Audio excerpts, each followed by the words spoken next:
Hi everyone. ఈ వీడియోలో మనము strings methods and built in functions గురించి తెలుసుకుందాము. సో స్ట్రింగ్స్ సంబంధించింది పైథాన్లో చాలా బిల్ట్ ఇన్ ఫంక్షన్స్ ఇవ్వడం జరిగింది. సో అందులో కొన్ని మీకు ఉపయోగపడేటి రెగ్యులర్గా యూజ్ చేసే కొన్ని ఫంక్షన్స్ గురించి ఈ వీడియోలో ఎక్స్ప్లెయిన్ చేస్తున్నాను. సో ఫర్దర్గా మీరు ఇంకా తెలుసుకోవాలంటే మనకు హెల్ప్ కమాండ్ ఉంటుంది. హెల్ప్ కమాండ్ ద్వారా స్ట్రింగ్ ఫంక్షన్ గురించి ఇన్ డీటెయిల్గా కూడా తెలుసుకోవచ్చు. సో ఇందులో ఫంక్షన్ నేమ్ చూడండి. సో లెంత్ అనే ఫంక్షన్ ఆల్రెడీ ఇంతకుముందు కూడా చెప్పాము. ఏదన్నా ఒక వర్డ్కి సంబంధించిన ఎన్ని క్యారెక్టర్స్ ఉన్నాయో తెలుసుకోవడానికి మన లెంత్ తెలుసుకోవడానికి స్పెసిఫిక్గా ఆ ఒక వేరియబుల్ యొక్క లెంత్ తెలుసుకోవడానికి మనం లెంత్ అనే ఫంక్షన్ ఉపయోగిస్తాము. సో అదే ఇక్కడ డిస్క్రిప్షన్ చూపించాను. Return the length of the given string. So length తెలుసుకుంటాము. ఆల్రెడీ ఒకటి చూపించాను నేను ఇంతకుముందు వీడియోలో కూడా. సో దాన్ని తెలుసుకున్న తర్వాత మనం దాన్ని ఏ విధంగా ప్రోగ్రామ్లకు ఉపయోగిస్తామో కూడా ఇక్కడ కొన్ని ప్రోగ్రామ్స్ కూడా రాసి చూపించినాను. ఎగ్జాంపుల్ ఇక్కడ మార్క్స్ ఈజ్ ఈక్వల్ టు 70, ఇది లిస్ట్. సో లిస్ట్కి సంబంధించిన దాంట్లో 70, 80, 65, 90, 36 అని ఇట్లా ఇవ్వడం జరిగింది. ఇందులో ఒక ఫంక్షన్ ఉపయోగించి డెఫ్ స్టూడెంట్స్ ఆఫ్ మార్క్స్, సో ఈ ఫంక్షన్ ఉపయోగించి మార్క్స్కి సంబంధించింది ప్రింట్ చేయమని చెప్పి స్టూడెంట్కి సంబంధించి ఇక్కడ రాస్తున్నాను. సో లెంత్, ఈ యొక్క మార్క్స్ యొక్క లెంత్ ఎంత అని తెలుసుకోవడం కోసం అని చెప్పి ఇప్పుడు ఈ ఫంక్షన్ ఉపయోగిస్తున్నాను. Students of marks length is equal length of marks.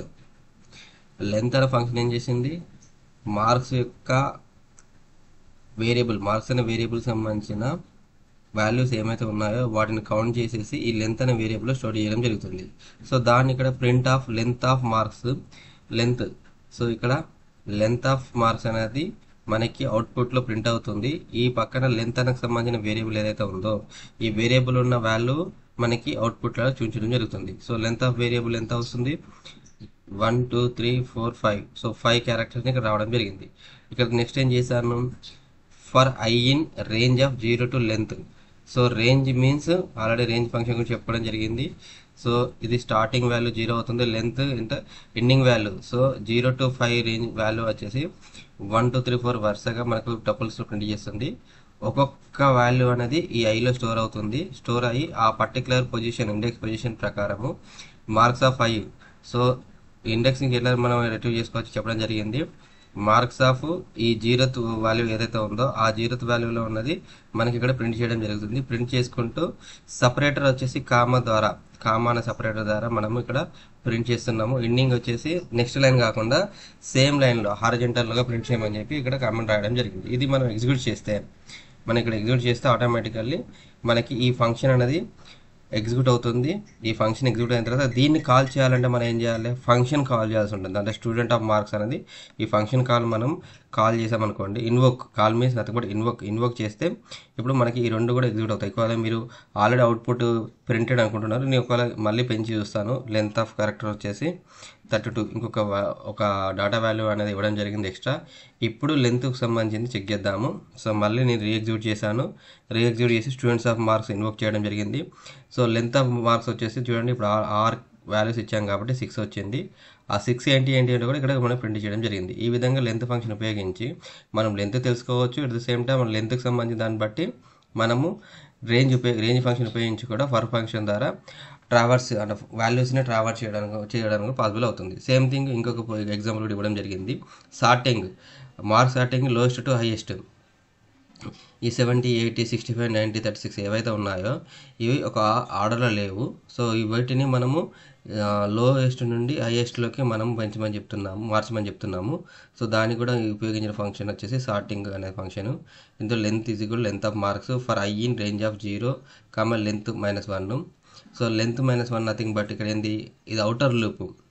ఇక్కడ 2 కండిషన్ ఉపయోగించాల్సి వస్తుంది. ఎందుకోసం అంటే సార్టింగ్ చేసేటప్పుడు ఫస్ట్ ఇన్నర్ లూప్ సంబంధించిన దాంట్లో ఒకటి ఆ పొజిషన్లో ఉన్న వాల్యూని టెంపరీ దాంట్లో మనం స్టోర్ చేస్తాము. టెంపరీ దాంట్లో స్టోర్ చేసిన తర్వాత ఇప్పుడు ఆ పొజిషన్లో ఉన్న వాల్యూని ఆ పర్టికులర్ ఎక్కడైతే మనం మార్చుకున్నామో ఆ పొజిషన్ మార్చుకుంటాము. తర్వాత టెంపరీ వాల్యూని మళ్ళీ ఎక్కడైతే వాల్యూ చేంజ్ చేస్తామో ఆ చేంజ్ చేసిన వాల్యూలకి ఇట్లా మనం మళ్ళీ కాపీ చేసుకుంటాము. సో ఇదంతా ఎగ్జిక్యూట్ అవ్వడానికి ఇన్నర్ లూప్, అవుటర్ లూప్ అనేది 2 ఉపయోగించాల్సి వస్తుంది. So for I in range 0, length -1,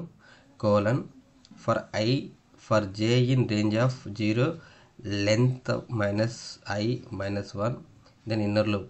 ఈ పొజిషన్ ఇన్నర్ లూప్లో if marks of j greater than marks of j plus 1. Marks of j means ఈ మార్క్స్ సంబంధించింది zero. j means index value వస్తుంది అనమాట.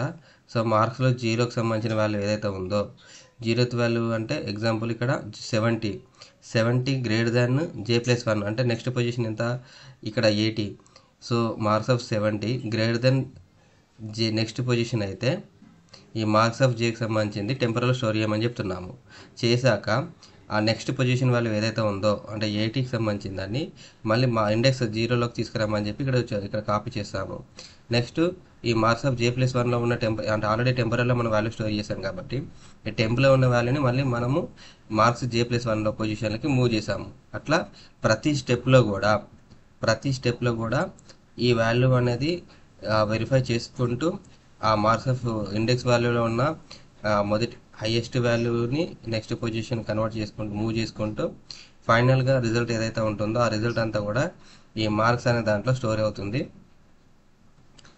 ఫైనల్గా మార్క్స్ సంబంధించింది మనం ఇప్పుడు ఫర్ మార్క్స్ ఇన్ మార్క్స్ అన్న తర్వాత print of marks is equal to colon అని సార్టింగ్ ఆఫ్ మార్క్స్ అనే ఫంక్షన్ మనము ఇక్కడ ఎందుకంటే ఫంక్షన్ కాల్ చేసాం కదా, మార్క్స్ సంబంధించిన ఫంక్షన్ ఇవ్వగానే ఫర్ ఫ్రాక్షన్ ఆఫ్ సెకండ్లలో మనకు కావాల్సిన రిజల్ట్ 36, 65, 70, 80, 90. ఎందుకంటే ఇక్కడ ఇచ్చిన దాంట్లో లీయెస్ట్ వాల్యూ 36, సో 36 వచ్చింది. సో తర్వాత 65, తర్వాత 70, తర్వాత 80, తర్వాత 90. సో ఆల్రెడీ ఇక్కడ ఎక్స్ప్లెనేషన్ కూడా మీకు ఇక్కడ స్క్రీన్లో చూపిస్తున్నాను. సో ఎక్స్ప్లెనేషన్ సంబంధించింది మీరు ఒకసారి అబ్జర్వ్ చేయండి, అంటే ఏ విధంగా ఎగ్జిక్యూట్ అయింది అనేది. The outer loop runs from 0 to length -1, the inner loop runs from 0 to length -i-1 to ensure that the largest element is moved to the end in each pass. After sorting, the marks are printed in single loop to display the final sorted list. So next వచ్చేసి print given value from largest to smallest. So ఇక్కడ smallest to largest అన్నాను, ఇక్కడ smallest, ఇంతకు ముందుది smallest to largest, ఇప్పుడు largest to smallest. So ఈ program కూడా మీరు నోట్ చేసుకొని ఒకసారి ప్రాక్టీస్ చేయండి. తర్వాత సార్టింగ్ సంబంధించి కూడా 1, 11, 12, 32 అంటే ఒక ఆర్డర్లో వచ్చేస్తుంది. లోయెస్ట్ టు ఒక సార్టింగ్ ఆర్డర్ మీన్స్ అది లోయెస్ట్ టు హైయెస్ట్. ఇది కూడా ఇంకొక ఎగ్జాంపుల్ కింద ఇట్లా 3 ఫంక్షన్స్ లెంత్కి సంబంధించింది 3 సంబంధించిన ప్రోగ్రామ్స్ ఇక్కడ ఎగ్జాంపుల్ కింద వచ్చాను. సో ఈ వీడియో చూస్తున్న వాళ్ళు ఈ కోడ్స్ను రాసుకొని మీరు హ్యాండ్స్ ఎక్స్ప్రెస్ చేస్తే మీకు ఇన్నర్ లూప్ అంటే ఏంటిది, అవుటర్ లూప్ అంటే ఏంటిది, సో వాటికి సంబంధించిన ఎగ్జిక్యూషన్ ఏ విధంగా ఎగ్జిక్యూట్ అవుతాయి అనేది ఒక ఐడియా వస్తుంది. ఫర్దర్గా మీరు రాసే ప్రోగ్రామ్స్లలో ఇన్నర్ లూప్ను అవుటర్ లూప్ని ఏ విధంగా వాడచ్చు అని తెలుస్తుంది అనమాట. నెక్స్ట్ ఫంక్షన్ ఏమొచ్చేసి టైటిల్. సో ఇక్కడ ఆల్రెడీ నేను ఫంక్షన్ నేమ్ రెడ్లో రాశాను. నెక్స్ట్ ఇది టైటిల్ అనేది ఫంక్షన్ నేమ్ అనమాట. టైటిల్ దాని డిస్క్రిప్షన్ ఏంటిది, return the strings with first letter of every word in the string in upper case and rest in lower case. అంటే మనము ఏదైనా ఒక వర్డ్ వేరియబుల్ స్టోర్ చేసినప్పుడు ఆ వర్డ్ అనేది మొత్తం క్యాపిటల్లో ఉన్నా, మొత్తం స్మాల్లో ఉన్నా, లేదా కొన్ని క్యాపిటల్లో ఉన్న కొన్ని స్మాల్లో ఉన్నా కూడా మనము టైటిల్ అంటే పీపీటీ చేసేటప్పుడు కానీ, లేదు అంటే ఏదైనా వర్డ్ ప్రజెంటేషన్ చేసేటప్పుడు కానీ స్పెసిఫిక్గా ఒక లుకింగ్ కోసం అని చెప్పి ప్రతి వర్డ్లో మొదటి క్యారెక్టర్ అనేది క్యాపిటల్లో ఇచ్చి రిమైనింగ్ స్మాల్లో కావాలని కోరుకుంటాము. సో అలాంటి టైంలో మీరు మళ్ళీ అంత టైప్ చేసిన అవసరం లేకుండా మీ యొక్క వేరియబుల్ నేము డాట్ టైటిల్ ఫంక్షన్ ఇచ్చి మీరు ఫంక్షన్ ఎగ్జిక్యూట్ చేస్తే మీరు ఆ వేరియబుల్లో ఉన్న నేమ్ ఏదైతే ఉందో ఆ నేమ్ ఆటోమేటికల్గా ప్రతి మొదటి క్యారెక్టర్ అనేది క్యాపిటల్లోకి కన్వర్ట్ అయిపోతుంది. క్యాపిటల్లో కన్వర్ట్ అయిపోయి మీకు ప్రింట్ చేస్తుంది అనమాట. ఈ విధంగా అలా వరాలని ప్రింట్ ఉపయోగిస్తుంది. ఇంకో ఎగ్జాంపుల్ కావాలంటే వేరే ఎగ్జాంపుల్ తీసుకుందాం మనము. సో string 2 అని చెప్పి తీసుకుంటున్నాను. string 2. సో దీనికి ఎగ్జిక్యూటివ్ అన్ని క్యాపిటల్ ఇస్తున్నాను. ఎగ్జిక్యూటివ్ డైరీ 2024 అని ఒక నేమ్ ఇచ్చాను. ఇప్పుడు దీన్ని నాకు ఇది కంప్లీట్గా క్యాపిటల్లో ఉంది. సో అలా కాకుండా నాకు టైటిల్ రూపంలో కన్వర్ట్ కావాలనుకున్నప్పుడు string 2 డాట్ టైటిల్ ఈ విధంగా మనం ఫంక్షన్ రాసి ఎగ్జిక్యూట్ చేస్తే అవుట్పుట్ ఏమొచ్చింది చూడండి, ఎగ్జిక్యూటివ్ డైరీ 2024. అంటే ప్రతి వర్డ్లో మొదటి క్యారెక్టర్ అనేది క్యాపిటల్కి మారుతుంది. ఆటోమేటికల్ రిమైనింగ్ వర్డ్స్ అన్ని కూడా స్మాల్లోకి వచ్చేస్తాయి అనమాట. ఇట్లా మనం టైటిల్ ఫంక్షన్ ఉపయోగించి ఫస్ట్ లెటర్కి సంబంధించిన ఎవ్రీ వర్డ్ అంటే ప్రతి పదంలో ఉన్న మొదటి క్యారెక్టర్ని మనం క్యాపిటల్ మార్చుకోవచ్చు, రిమైనింగ్ స్మాల్లోకి మారిపోతాయి. సేమ్ థింగ్ లోయర్ అంటే మనం ఏదైతే స్ట్రింగ్ ఇస్తామో స్ట్రింగ్ సంబంధించిన దాంట్లో upper case letters convert to lower case. ఏవైతే అప్పర్ కేస్ లెటర్స్ ఉంటాయో ఆ లెటర్స్ అన్ని కూడా లోయర్లోకి కన్వర్ట్ చేసేస్తాం అనమాట. సో మీరు ఈ ఫంక్షన్ యూజ్ చేసేటప్పుడు మీరు గుర్తుపెట్టుకోవాల్సిందంటే వేరియబుల్ నేమ్.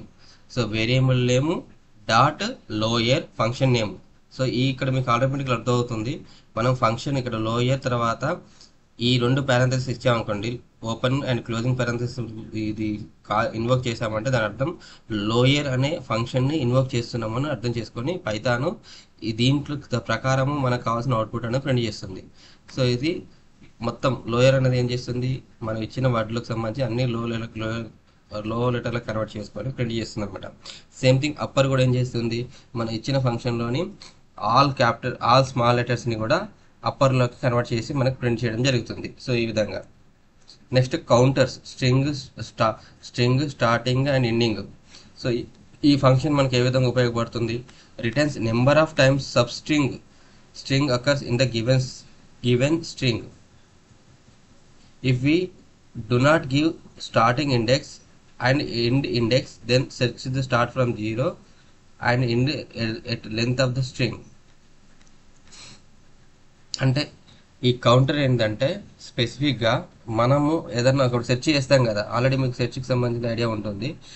ఆ సెర్చ్కి సంబంధించిన ఒక వర్డ్ సెర్చ్ చేయమని చెప్తే ఆ వర్డ్కి సంబంధించింది కౌంట్ స్ట్రింగ్ 1 డాట్ కౌంట్ పర్టికులర్గా ఏ పొజిషన్ అంటే స్టార్టింగ్ ఇండెక్స్ ఎక్కడ నుండి చేయాలి, తర్వాత ఎండింగ్ ఇండెక్స్ ఎక్కడి వరకు పోవాలని సెర్చ్ చేసేసి ఆ వర్డ్ ఎన్నిసార్లు రిపీట్ అయిందో ఆ రిపీట్ అయిన పొజిషన్ బట్టి మనకి ఇక్కడ ప్రింట్ చేయడం జరుగుతుంది. ఇక్కడ హలో వరల్డ్ హలో అని ఇచ్చాం కదా, ఈ హలో వరల్డ్ 12th పొజిషన్ నుండి 25th పొజిషన్ మధ్యలో 12th పొజిషన్ నుండి 25th పొజిషన్ మధ్యలో ఎన్నిసార్లు ప్రింట్ అయిందో మనకి కౌంట్ చేసేసి ఇక్కడ రిజల్ట్ అనేది ఇక్కడ ప్రింట్ చేయడం జరిగింది.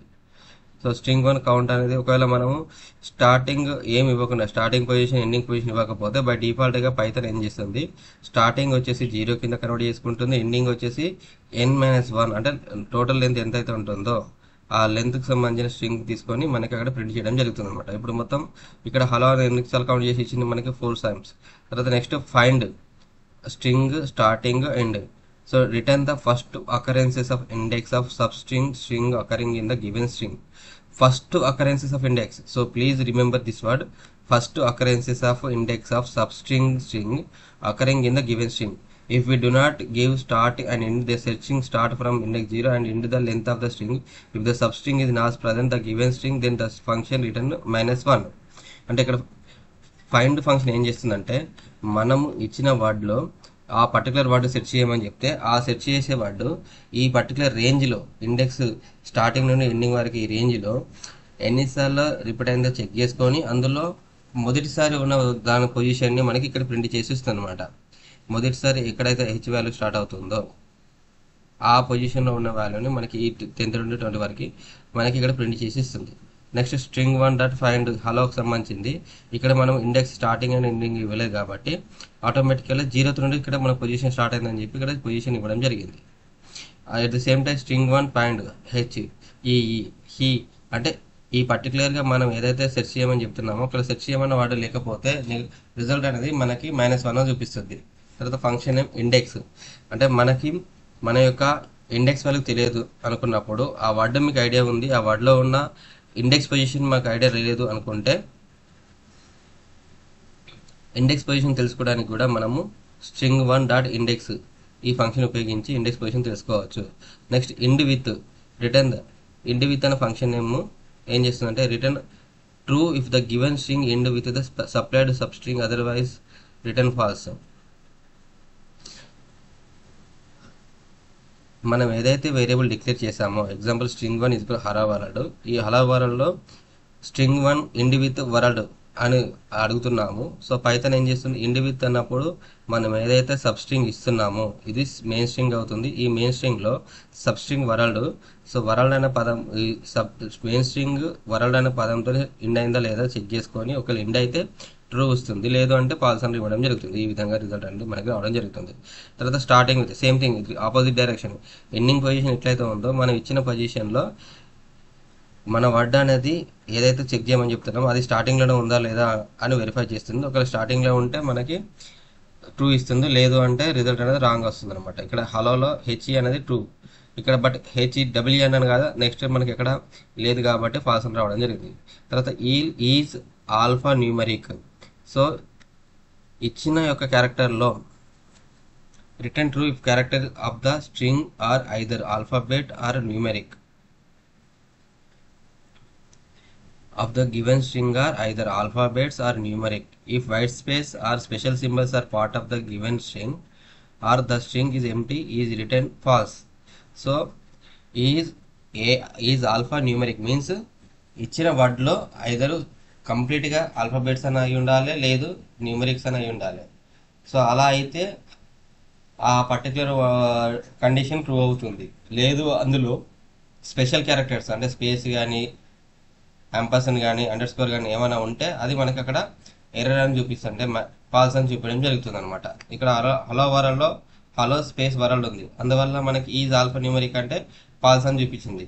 ఇక్కడ నెక్స్ట్ కండిషన్లో హలో వరల్డ్లో స్పేస్ తీసేసాను కాబట్టి ఈజ్ ఆల్ఫా న్యూమరిక్ అంటే ట్రూ అని వచ్చింది.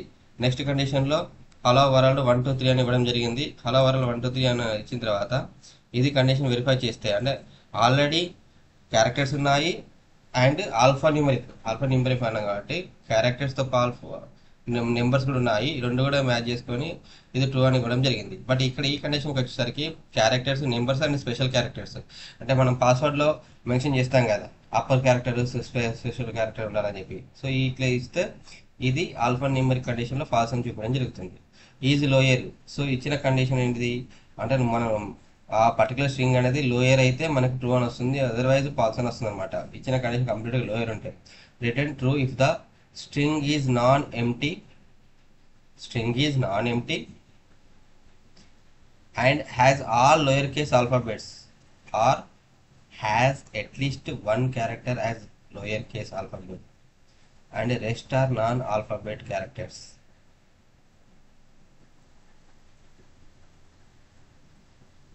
సో ఇచ్చిన కండిషన్స్లలో స్ట్రింగ్కి సంబంధించి నాన్ ఎంటీ అయ్యి ఉండి అన్ని ఆల్ఫాబెట్స్ లోయర్ కేసులో ఉంటే అది మనకి ట్రూ అని చూపిస్తుంది. లేదు ఇచ్చిన దాంట్లో ఒక్క లెటర్ ఉన్న ఆ ఒక్క లెటర్ కూడా లోయర్ కేస్ అయ్యి ఉండి మిగతా అన్ని కూడా నాన్ ఆల్ఫాబెట్స్ అంటే నెంబర్స్ అయ్యి ఉంటే అది కూడా మనకు ట్రూ అని చూపిస్తుంది అనమాట. అంతేకాకుండా నాన్ ఎంటీ ఎంటీ కాకుండా ఉండాలి, ఎంటీ అని చూపిస్తే అది మనకి అక్కడ ఫాల్స్ వస్తుంది. ఇక్కడ నెంబర్స్ అన్న కూడా ఈజ్ లోయర్ అంటే ఫాల్స్ అని వస్తుంది అనమాట.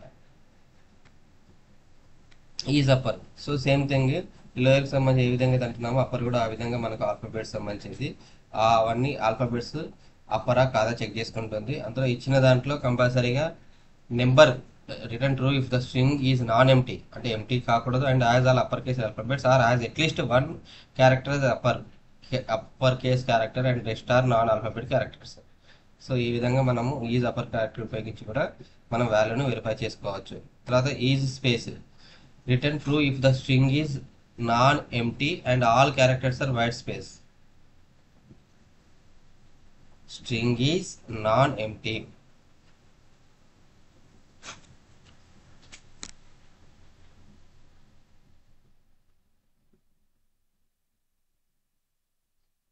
సో స్ట్రింగ్ అనేది నాన్ ఎంటీ అయి ఉండాలి. రెండో కేసులో అందులో all characters are white space కానీ that means blank tab new line carriage returns ఇలా ఉంటే అది ఈజ్ స్పేస్ అనేది కండిషన్ ట్రూ అవుతుంది, అదర్వైజ్ పాస్ అవుతుంది అనమాట. Next function name is title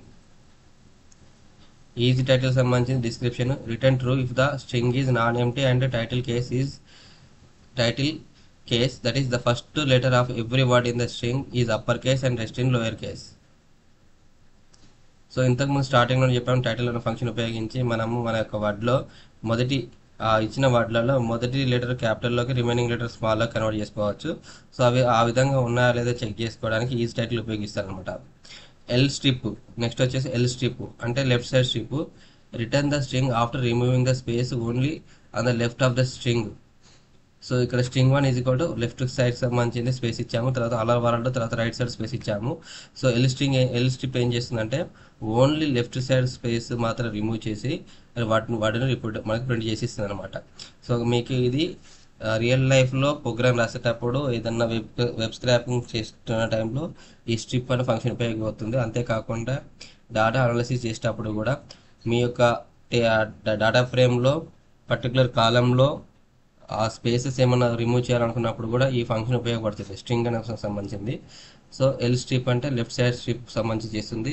are strip అంటే రైట్ సైడ్ సంబంధించింది రిమూవ్ చేసి, వైట్ స్పేస్ ఏమైనా ఉంటే అవి వైట్ స్పేస్ సంబంధించింది రిమూవ్ చేసి మనకి వర్డ్ ప్రింట్ చేస్తుంది. స్ట్రిప్ అంటే ఏం చేస్తుంది, రెండు both side return the string after removing the space both on left and right of the string. తర్వాత replace old string and new string. So మనము ఒక స్ట్రింగ్ ఇచ్చిన తర్వాత ఆ స్ట్రింగ్లో ఏదైనా ఒక వాల్యూ రిప్లై చేయాలనుకున్నప్పుడు సో స్ట్రింగ్ ఈ పదం ఉపయోగిస్తారు, replace all occurrence of old string with new string. ఆ ఈ ఓల్డ్ స్ట్రింగ్ ఉపయోగించి న్యూ స్ట్రింగ్ని మనము మార్చుకోవడానికి అవకాశం ఉంటుంది అనమాట. తర్వాత జేన్ డిస్క్రిప్షన్. సో ఇక్కడ నేను ఎగ్జాంపుల్ ఇవ్వలేదు, మీకు ఎగ్జాంపుల్ కావాలంటే స్ట్రింగ్, సరే example string 1 is equal to hello world. So ఈ వరల్డ్కి సంబంధించింది నేను ఏం చేయాలనుకుంటున్నా, రిప్లేస్ ఓల్డ్ స్ట్రింగ్ వరల్డ్, దీన్ని న్యూ స్ట్రింగ్ వచ్చేసి పైథాన్, హలో పైథాన్ అని చెప్పి ప్రింట్ చేయాలనుకుంటున్నాను. సో ఈ విధంగా మనము ఈ ఫంక్షన్ ఉపయోగించి కూడా ఓల్డ్ స్ట్రింగ్ని న్యూ స్ట్రింగ్తో రిప్లై చేయడానికి అవకాశం ఉంటుంది. తర్వాత join return a string in which the character in the string have been joined by separator. So separator సంబంధించింది మనం ఒకవేళ జైన్ చేయాలనుకుంటే ఇచ్చిన హలో వరల్డ్లో బిట్వీన్లో ఈ ఐఫోన్ అనేది సపరేటర్ కింద జైన్ చేయాలనుకుంటే మనం జైన్ క్యారెక్టర్ ఉపయోగించి జైన్ చేసుకోవచ్చు. అంటే ప్రతి ఒక్క వర్డ్ మధ్యలో ఈ జైన్ క్యారెక్టర్ ఉపయోగపడుతుంది. It is to inform that the DSL should complete before 12 PM అనేది ఇట్లా రాసిన తర్వాత ఈ స్ట్రింగ్ వన్ అంటే సంబంధించింది స్ట్రింగ్ 2 అంటే ఇక్కడ ఇది మనకి ఎస్క్లేర్ సపరేటర్ ఏదైతే ఉందో ఈ సపరేటర్. తర్వాత స్ట్రింగ్ 1 అంటే ఇది స్ట్రింగ్ 1 స్ట్రింగ్ 2 అనే సపరేటర్ స్ట్రింగ్ 1 జైన్ చేసేసి మనకి ఈ విధంగా ప్రింట్ చేస్తుంది అనమాట. తర్వాత పార్టీషన్ సంబంధించింది partition the given string at the first occurrence of the sub string and return the string partition into 3 parts. Substring before the separator, substring after the separator. If the separator is not found in the substring, it returns the while string itself and 2 empty strings. So partition ఏం చేస్తుందంటే మనం ఏదైతే ఒక word ఇచ్చామో ఆ వర్డ్ని partition చేయమని ఇక్కడ ఏదైతే ఆ వేరియబుల్లో ఆ వర్డ్ ఫైండ్ అవుట్ అయిన తర్వాత ఆ వర్డ్కి ముందు ఉన్నది ఒక పార్టీషన్ చేయమని చెప్తున్నాము, ఆ వర్డ్కి సంబంధించింది ఇట్ సెల్ఫ్ ఒక పార్టీషన్ చేయమని చెప్తున్నాము. తర్వాత ఆ వర్డ్ తర్వాత ఏదైతే ఉంటుందో ఆ వాల్యూని ఇక్కడ పార్టీషన్ చేయమని చెప్తున్నాము. ఒకవేళ పార్టీషన్కి సంబంధించిన ఏదైతే వర్డ్ మనం సెర్చ్ చేయమని చెప్పిస్తామో ఒకవేళ వర్డ్ ఫైండ్ అవుట్ కాకపోతే యాజ్ ఇట్ ఈజ్గా స్ట్రింగ్ వాల్యూ ప్రింట్ అవుతూ దాని తర్వాత 2 ఎంటీ స్ట్రింగ్స్ మనకి ఇక్కడ ప్రింట్ చేయడం జరుగుతుంది. ఇప్పుడు ఎగ్జాంపుల్ ఇక్కడ all the MPOs are inform the monthly activity for the month of July should be complete on before అని చెప్పి నేను ఒక సెంటెన్స్ రాయడం జరిగింది. ఈ సెంటెన్స్లో స్ట్రింగ్ 1కి సంబంధించింది ఈజ్ అనే వర్డ్ తర్వాత పార్టీషన్ చేయమని చెప్పి అడుగుతున్నాను. సో ఇక్కడ ఈజ్ అనే వర్డ్ అనేది మనకు ఇచ్చిన సెంటెన్స్లో ఎక్కడ కూడా లేదు కాబట్టి మనకి ఫస్ట్ యాస్టీజ్ సెంటెన్స్ అనేది ప్రింట్ అయ్యి దాని తర్వాత 2 ఎంటీ స్ట్రింగ్స్ అనేది ప్రింట్ చేయడం జరిగింది. అదే ఇంతకుముందు ఈ పర్టికులర్ సెంటెన్స్లో ఆల్ ది ఎంపీఓస్ అని అన్నాను కాబట్టి ఫస్ట్ అక్కడైతే ఎక్కడైతే ది అనే ఎక్కడైతే వస్తుందో ఆ మొటర్ 3గా డివైడ్ అయిపోయి అంటే first substring before the separate దీకి ముందు ఏదైతే ఉంది ఆల్ అని ఉంది కదా, ఆల్ ఒకసారిగా డివైడ్ అయింది. తర్వాత సెపరేటర్ అంటే ది అనేది మళ్ళీ ఇంకొక పార్టీషన్గా కన్వర్ట్ అయింది. నెక్స్ట్ వచ్చేసి రిమైనింగ్ వర్డ్ అంతా కూడా 3 సపరేట్ లైన్లో ప్రింట్ అయింది అనమాట. All the MPOs are informed the monthly activity. రిపీటెడ్గా వచ్చినా కూడా ది అనేది ఫస్ట్ టైం ఏదైతే వస్తుందో దాని ప్రకారం మనకు సపరేటర్ అని ప్రింట్ చేస్తుంది అనమాట. స్ప్లిట్టింగ్ సంబంధించి return a list of words delimited by the specified substring if no delimiter is given then word are separated by space. అంటే వర్డ్కి సంబంధించింది ఇది సపరేటర్ అనేది పర్టికులర్ పార్టీషన్ అనేది పర్టికులర్గా ఆ వర్డ్ని బేస్ చేసుకుని పాడు చేస్తాము. స్ప్లిట్కి సంబంధించి కూడా మనము ఏదైనా ఒక డిలిమిటర్ అంటే ఐఫన్ కానీ స్పేస్ కానీ స్లాష్ కానీ ఇట్లా మనము ఏదైనా ఆ పర్టికులర్ క్యారెక్టర్ని ఉపయోగించి ఆ సెంటెన్స్ని స్ప్లిట్ చేయమని చెప్పి అన్నప్పుడు స్ప్లిట్ కండిషన్ ఉపయోగిస్తాము. సో బై డిఫాల్ట్గా స్ప్లిట్ కండిషన్లో మీరు ఏ డిలిమిటర్ ఇవ్వకపోతే బై డిఫాల్ట్గా ఎంటీ ఏదైతే ఉంటుందో ఎంటీకి సంబంధించింది మనకి అక్కడ స్ప్లిట్ చేస్తుంది అనమాట. ఓకే. ఇది స్ప్లిట్ కండిషను. సో స్ట్రింగ్స్ ఇప్పటివరకు స్ట్రింగ్స్ గురించి తెలుసుకోవడం జరిగింది. సో ఈ వీడియోస్ మీకు నచ్చితే లైక్ చేయండి, షేర్ చేయండి, సబ్స్క్రైబ్ చేసుకోండి. Thank you to all.